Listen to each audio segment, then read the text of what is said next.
Olá, meu nome é Guilherme, sou professor de filosofia e esse é o nosso segundo vídeo sobre o artigo do professor Hernani denominado A Reencarnação, Sua Aceitação pelo Oficialismo Científico. No primeiro vídeo, no primeiro tópico, nós estabelecemos o não antagonismo entre religião e ciência. E que isso quer dizer que nós vamos manter a mesma pegada filosófica que o professor Hernani propõe, diante tanto de elementos religiosos quanto de elementos científicos que aparecerem no nosso estudo da doutrina espírita.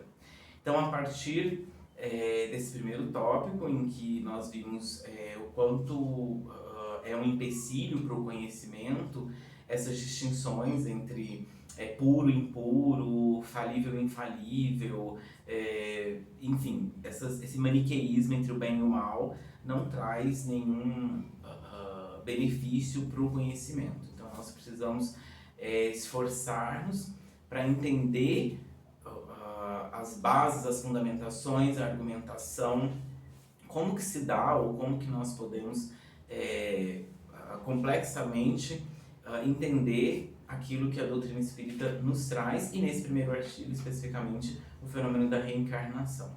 Então a nossa pegada não pode ser nem científica e nem religiosa nesse sentido dogmático que o professor está dizendo.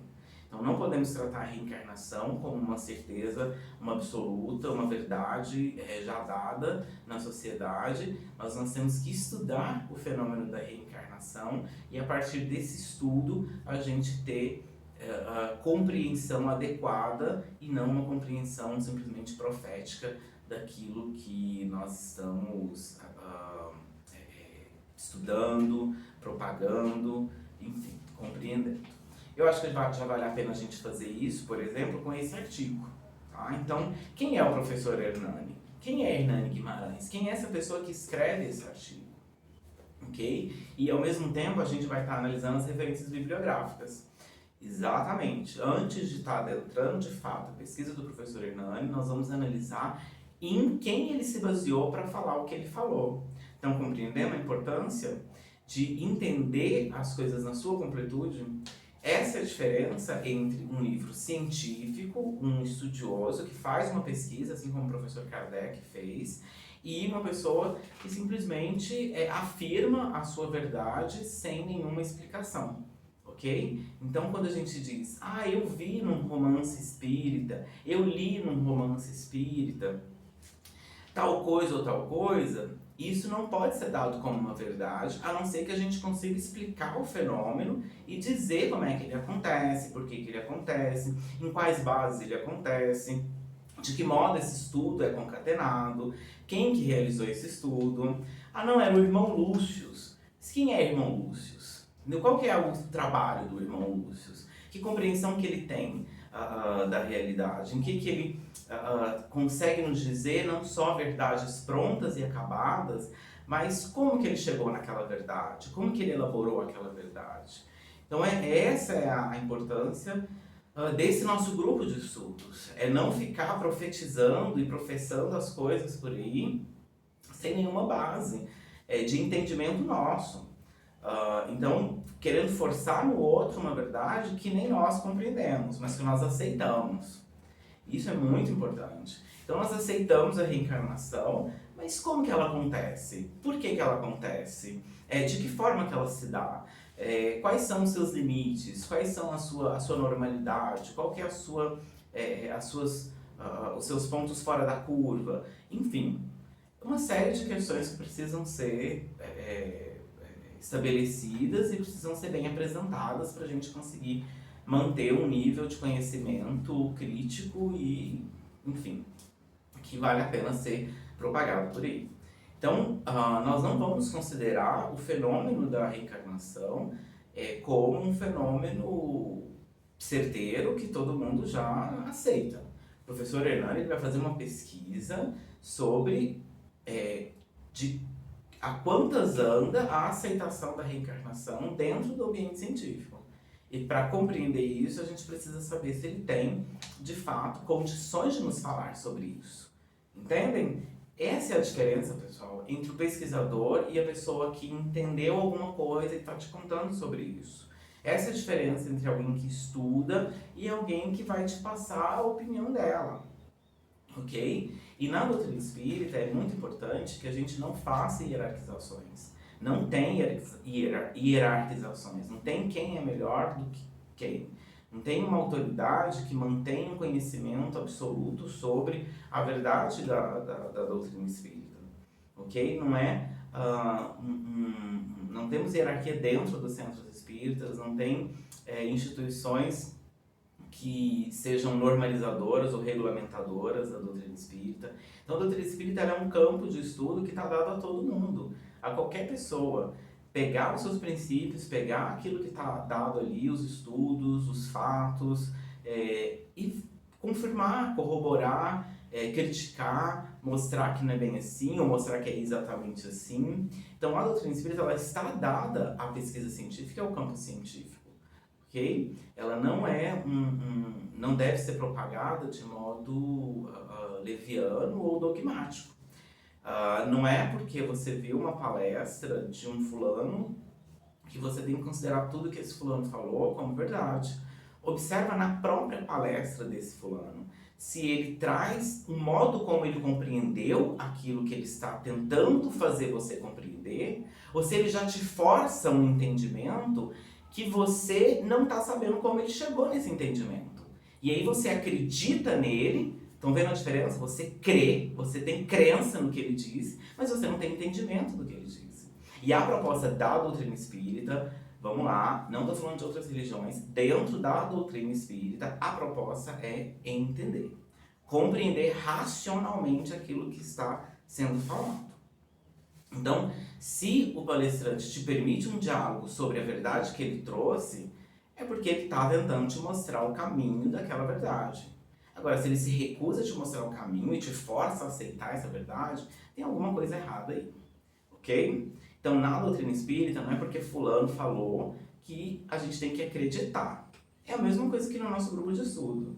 Não é porque eu, professor Guilherme, falei que vocês têm que acreditar. Vocês vão lá no artigo, vocês vão rever a parte que eu estou discutindo, vocês vão analisar junto comigo e vocês vão trazer o feedback de vocês para poder me mostrar o que vocês entenderam. É a mesma coisa que eu entendi? O que ficou destacado na mente de vocês é a mesma coisa que eu achei relevante? E aí a gente vai na conversa trocando ideias. A argumentação aqui eu achei muito interessante. Essa parte aqui eu já achei que faltou alguma coisa. Nesse modo, a gente vai compondo o entendimento dialógico, acima de tudo, e que nos permite, então, ter mais segurança naquilo que nós trazemos para a nossa vida prática, trazemos para o nosso entendimento e propagamos para os outros na nossa volta. Ok? Vamos fazer isso com esse artigo, então? Então, quem é o professor Hernani? Quem já pesquisou, quem já conhece ele por aí? Eu trouxe aqui algumas anotações, eu vou mostrar para vocês. O professor Hernani, por exemplo, ele é o autor mais citado no Brasil e no exterior na área de parapsicologia. Eu mesmo não sabia disso, tá vendo? A gente pega um artigo e a gente vai tentar entender. Então, ó, um autor mais citado, tanto no Brasil quanto no exterior, na área de parapsicologia, ele pode ter alguma coisa a nos dizer, nós que estudamos a doutrina espírita. Ele também trabalha numa área denominada de psicobiofísica. Olha que interessante, uma área que vai misturar aspectos psicológicos com aspectos biológicos e aspectos físicos. Também pode ter muita coisa aí para nos dizer. Ele foi o pesquisador aqui no Brasil que introduziu o conceito de transcomunicação instrumental. O que isso quer dizer? Uma comunicação com mentes extracorpóreas através de aparelhos eletrônicos. Ele tem esse estudo, que também nós podemos reservar um tempo dentro do nosso grupo de estudos, no nosso cronograma, para poder analisar. Então, transcomunicação instrumental. Olha que bacana. Ele também foi presidente do Instituto Brasileiro de Pesquisas Psicobiofísicas, teve um trabalho de intercâmbio de conhecimento com a USP, no seu programa de pós-graduação, tá? O primeiro programa de pós-graduação em pesquisa Psicobiofísica da USP, o professor Hernani fez parte. Ele também vai ser conhecido por fazer a construção de um aparelhinho chamado tensionador espacial eletromagnético. E depois fica denominado como tensionador espacial magnético, com câmeras de campos compensados, para verificar a existência do campo biomagnético no ser humano. Olha que interessante. Então, a gente fica na doutrina espírita falando de aura, falando de energia, falando de um monte de coisa, e a gente não entende como que essas coisas acontecem. O professor criou uma câmera, um espaço em que os elementos desse espaço, o material desse ambiente, era capaz de forçar a visualização do campo biomagnético da pessoa que estava dentro daquele ambiente. Ele também vai elaborar posteriormente a teoria, que fica conhecida como teoria da modelagem organizadora biológica condensada. É uma teoria bastante interessante no sentido de trazer outra perspectiva, outro modo de dizer sobre a reencarnação. Então a gente também costuma dizer, a reencarnação acontece, a reencarnação existe, é fato, tá, como que ela se dá? E o professor traz essa teoria interessantíssima sobre modelagem organizadora biológica condensada. Olha que bacana também. Então, pessoal, o professor Hernani, ele tem muito estudo, muita pesquisa, muita carga de conhecimento que vale a pena a gente estar explorando nesse artigo. E não só avaliando o professor Hernani, deem uma olhadinha, vocês que estão com o artigo aí com vocês, na parte das bibliografias. Vão lá nas referências bibliográficas para vocês verem a quantidade de livros, de obras, de estudos que o professor Hernani analisou para poder fazer esse artigo, para poder trazer esse artigo. Então, são quase 30 ou um pouco mais de 30 obras e trabalhos que ele estuda para poder dizer isso que ele está dizendo nesse artigo. Tá? Vou destacar alguns desses autores que ele estudou, algumas dessas pesquisas que ele estudou para estar falando isso que ele falou, que eu acho importante para a gente ver o peso que esse artigo tem. Peso de conhecimento, de estudo que esse artigo tem. Então, vocês vão lá, tem trabalhos de autores como o professor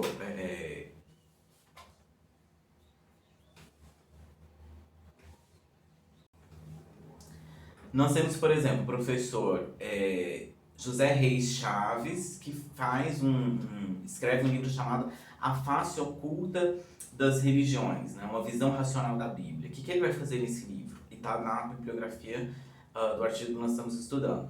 Ele vai observar os erros de tradução, as inclusões de outros textos ao longo do tempo, cortes que foram feitos, vai trazer uma crítica considerando as teologias como fábricas de ateus, porque ele diz que os princípios dados dentro da Bíblia, eles forçam a pessoa a desacreditar daquilo que está dado, porque o raciocínio, a razão, o bom senso não consegue dar crédito para determinadas concatenações argumentativas que estão colocadas na Bíblia. Ele vai dizer o quanto a Bíblia ela é muito mais um fenômeno de uma prática espiritual de autoajuda, de autorreconhecimento de si, de autoproposição. E também vai ter um trabalho que o José Reis, um trabalho sobre transcomunicação instrumental e a terapia de vivências passadas. Ele vai dizer que isso está na Bíblia. Ele vai trazer uns elementos dentro desse livro e mostrar que falar de terapia de vivências passadas e transcomunicação instrumental, que é o trabalho do professor Hernani, já estava colocado na Bíblia. É algo já presente na civilização há muito tempo. Tem a pesquisa do professor Gabriel Delany, chamada Reencarnação, que é publicado pela FEB, de 1924, a tradução, por exemplo, é do Embaçaí, pra vocês terem uma ideia.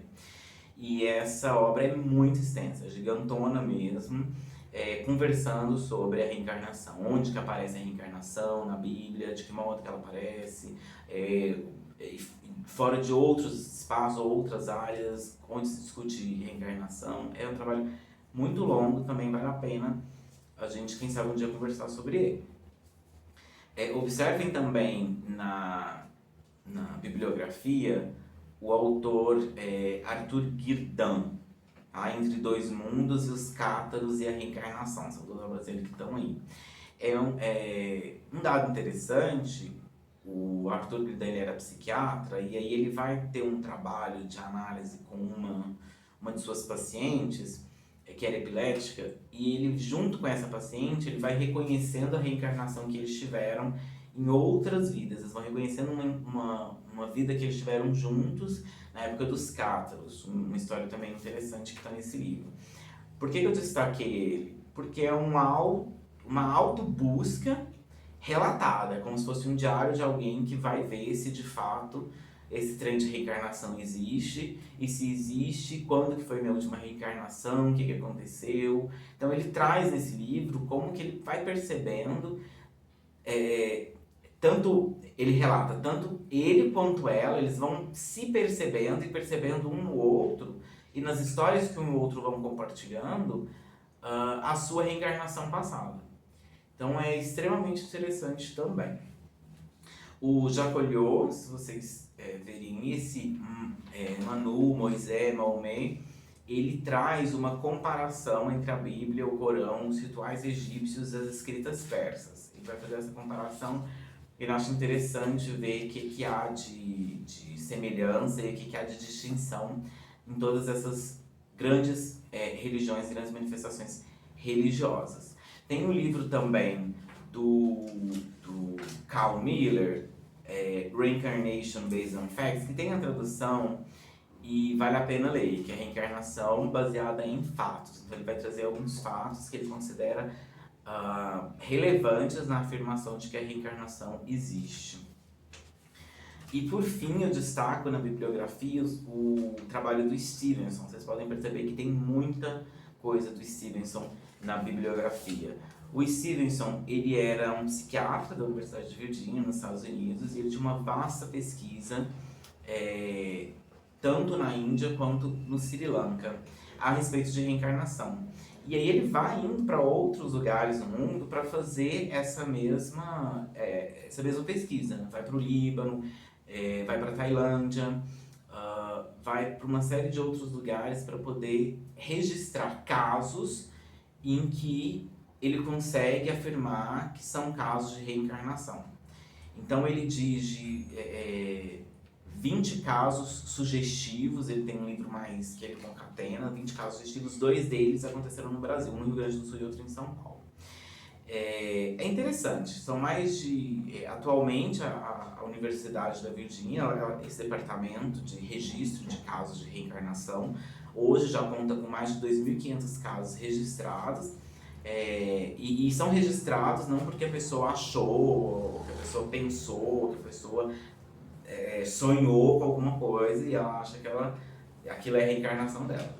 Então são pesquisas, entrevistas, elaborações muito longas e muito complexas para poder se afirmar e registrar um caso lá no departamento como um caso de reencarnação confirmado. O Stevenson, ele trouxe alguns casos no Sri Lanka, trouxe casos na Tailândia, ele ia pesquisando se a criança tinha uma memória diferente, se ele tinha uma capacidade de hábito diferente, se ele tinha algum elemento que destoava daquela reencarnação, e não por isso ele aceitava, mas aí ele começava a investigação. Então se a criança dizia que tinha determinada sensação em um determinado lugar, ele só confirmava o caso, estou lembrando de um especificamente, ele só confirmou o caso quando a criança levou ele na casa, abriu o quarto tal, mostrou o lugar onde estava enterrado tal coisa, numa outra encarnação. Então uma coisa muito certeira, muito intrigante, em que o Stevenson se viu sem poder dizer outra coisa que não, de fato, era um caso de reencarnação. Então, quando ele se vê acuado e não mais conseguia argumentar a respeito daquilo que está acontecendo, ele registrou o fenômeno como um fenômeno de reencarnação. Ok? Então, são obras que estão presentes na bibliografia do artigo que nós estamos analisando, e vale a pena a gente manter isso em mente para poder ver a complexidade analisada pelo professor Hernani. Tem uma série de livros do Chico Xavier também, uma série de obras que são estudadas pelo professor Hernani para poder trazer, junto com as suas pesquisas empíricas, o que ele considera como a que ponto está a aceitação da reencarnação dentro da doutrina espírita. Ok? Então a gente continua no próximo vídeo. Até mais!